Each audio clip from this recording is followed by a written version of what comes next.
বিভূষণ পুষ্পে যকান্তি জাণ, বিভূষণ করি কন্যাকু আণ।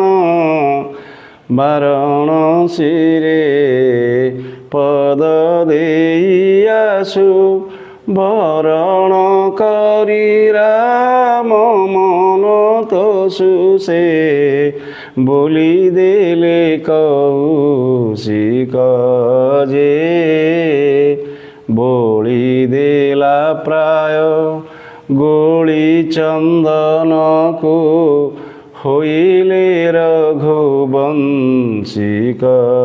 যে। ଓଡ଼ିଆ ସାହିତ୍ୟର ରୀତିଯୁଗର ବଳିଷ୍ଠ କବିତ୍ୱ ପାଇଁ ଉପେନ୍ଦ୍ର ଭଞ୍ଜ କେବଳ ଓଡ଼ିଶାରେ କାହିଁକି ସମଗ୍ର ବିଶ୍ୱ ସାହିତ୍ୟରେ ବେଶ୍ ପ୍ରତିଷ୍ଠା ପାଇଛନ୍ତି। ତାଙ୍କୁ କୁହାଯାଏ ରୀତିଯୁଗର ଶ୍ରେଷ୍ଠ ଆଳଙ୍କାରିକ କବି। ସପ୍ତଦଶ ଶତିକାର ଶେଷ ପର୍ଯ୍ୟାୟରେ ଗଞ୍ଜାମର ଭଞ୍ଜନଗରର ଅନତି ଦୂରରେ ଯେଉଁ କୁହାଯାଏ ଘୁମସର ରାଜବଂଶରେ ଜନ୍ମିତ ଏହି ରାଜପୁତ୍ର ରାଜସିଂହାସନକୁ ପରିତ୍ୟାଗ କରି ସାହିତ୍ୟର ସିଂହାସନ ଆରୋହଣ କରି ଯଥାର୍ଥରେ ସେ ଏ ମାଟିର ମାନକୁ ନିଶ୍ଚିତ ଭାବରେ ବହୁଗୁଣିତ କରିଯାଇଛନ୍ତି। ଅପୂର୍ବ କବିଶକ୍ତିର ମହା ଅଧିକାରୀ ଏହି ମହାକବି ବାଣୀ ବରପୁତ୍ର ଉପେନ୍ଦ୍ର ଭଞ୍ଜ ଚିର ନମସ୍ୟ। ତାଙ୍କର ପ୍ରତିଟି କାବ୍ୟ କବିତା ପାଇଁ ରାମ ତାରକ ମନ୍ତ୍ର ଜପ କରି ଯଥାର୍ଥରେ ସେ ଶ୍ରୀରାମଙ୍କୁ ତୁଷ୍ଟ କରି ନିଶ୍ଚିତ ଭାବରେ କବିଶକ୍ତିର ଅଧିକାରୀ ହୋଇଛନ୍ତି। ଏବଂ ଯାହାଫଳରେ କି ଲାବଣ୍ୟବତୀରେ ସେ କହିଛନ୍ତି, ତାରକ ମନ୍ତ୍ର ପରସାଦେ ମୋହର କବିପଣ ଦେ। ଆଜିର ଆଲୋଚନା ଭଞ୍ଜ ସାହିତ୍ୟର ବୈଦେହୀଶ ବିଳାସ ପ୍ରସିଦ୍ଧ ରାମକାବ୍ୟ, ଯାହାକି ବ ଅନୁପ୍ରାସରେ ରଚିତ ହୋଇଛି ଏବଂ କୁହାଯାଇଥିଲା ବୈଦେହୀଶ ବିଳାସ ଛାନ୍ଦ ମନୋରମ। ବାନ ଛାନ୍ଦେ ଶେଷ ଆଦ୍ୟବକାର ନିୟମ ହେ। ବାସ୍ତବିକ ବ ଅନୁପ୍ରାସରେ ରଚିତ ହୋଇଥିବା ଏହି ବୈଦେହୀଶ ବିଳାସର ଦଶମ ଛାନ୍ଦ ଆଜିର ଆଲୋଚନା। ବୈଦେହୀଶ ବିଳାସର ଦଶମ ଛାନ୍ଦ, ଏହା ରସକୁଲ୍ୟା ବା ଋଷିକୁଲ୍ୟା ଏହି ଛାନ୍ଦରେ ନିଶ୍ଚିତ ଭାବରେ ରଚନା କରାଯାଇଛି, ଯାହା କୁହାଯାଉଛି 6 ଗୋଟି ପାଦରେ ଏକ ପଦ ଏହି ରସକୁଲ୍ୟା ଛାନ୍ଦ। ଏବଂ ଏହାର ପ୍ରତ୍ୟେକ ପ୍ରଥମ 3 ପାଦ 11 ଅକ୍ଷର ବିଶିଷ୍ଟ ଏବଂ ଏହାର ଚତୁର୍ଥ ପାଦ 12 ଅକ୍ଷର ଏବଂ ପଞ୍ଚମ ପାଦ 9 ଅକ୍ଷର। ଯଥାକ୍ରମେ ଏହାର ଷଷ୍ଠ ପାଦଟି 21 ଅକ୍ଷର ବିଶିଷ୍ଟ। ସୁନ୍ଦର ଗାୟନ ଏବଂ ସୁନ୍ଦର କବି ଚାତୁରୀ ଏଥିରେ ପ୍ରକାଶିତ ହୋଇଛି।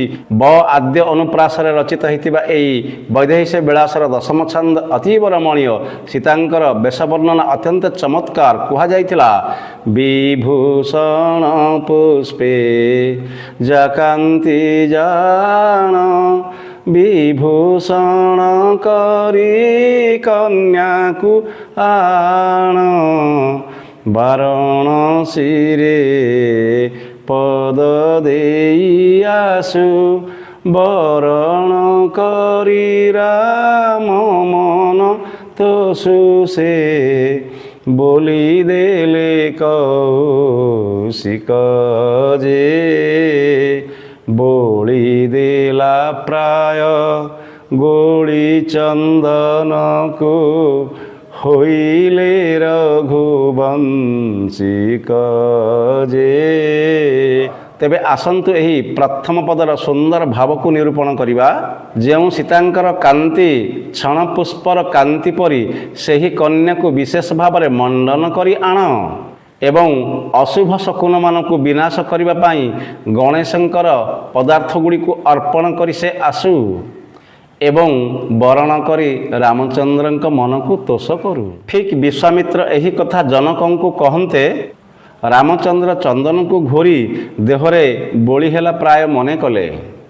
ଠିକ୍ ଯେଉଁଭଳି ଭାବରେ ଗ୍ରୀଷ୍ମ ଋତୁରେ ଚନ୍ଦନକୁ ପ୍ରଲେପ ଦେଲେ ଦେହରେ ଶୀତଳତା ଆସେ ଏବଂ ଦେହ ଏବଂ ମନ ଉଭୟ ପବିତ୍ର ହୋଇଯାଏ, ଠିକ୍ ସେହିଭଳି ଭାବରେ ବିଶ୍ୱାମିତ୍ରଙ୍କର ଏତାଦୃଶ ଉକ୍ତି ରାମଚନ୍ଦ୍ରଙ୍କୁ ଅଶେଷ ଆନନ୍ଦ ଦେଲା।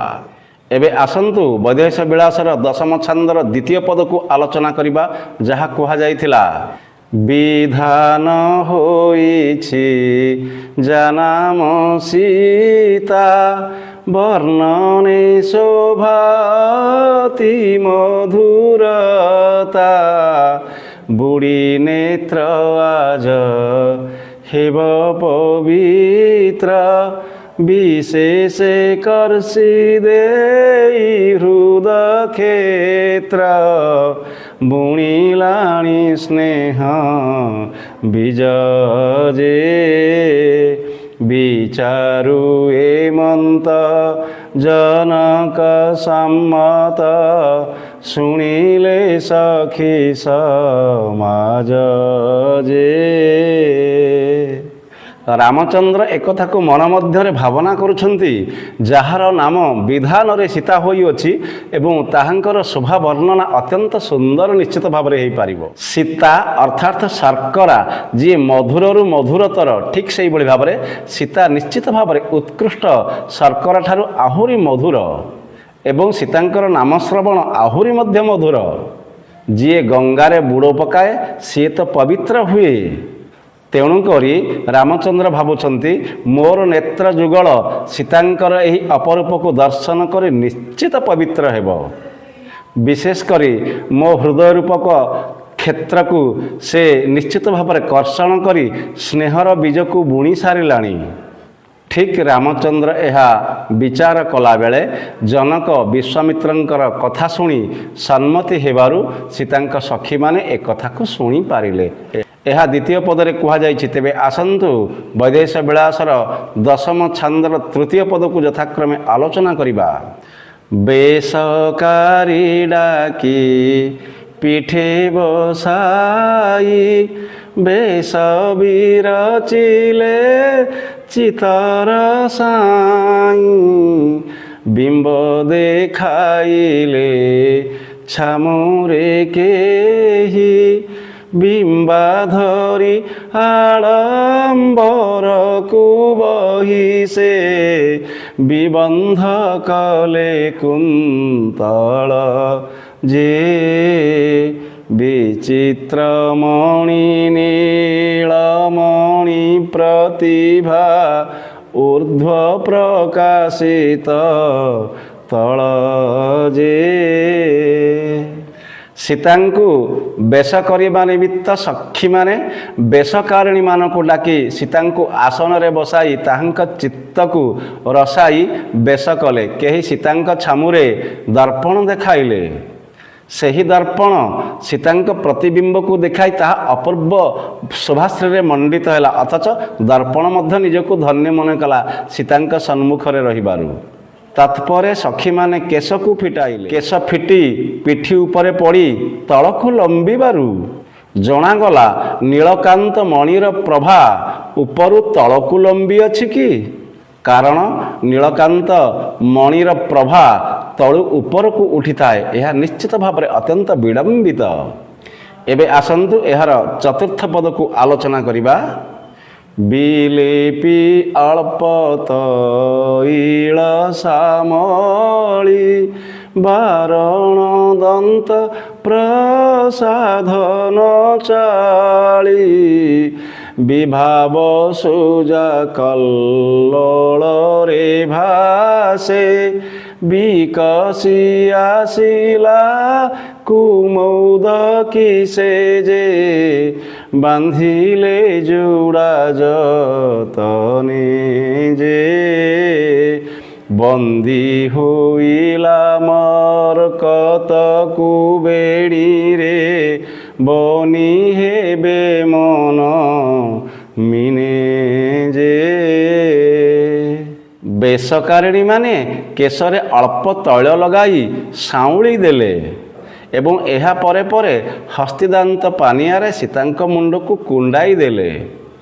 ପାନିଆକୁ ମୁଣ୍ଡରେ ଚଳାଇଲା ବେଳେ ଏହା ଜଣାଗଲା ଯେ ଯମୁନାର ତରଙ୍ଗରେ ବିକାଶୋନ୍ମୁଖୀ ଏହି କୁମୁଦ ସତେ ଭାସୁଅଛି କି?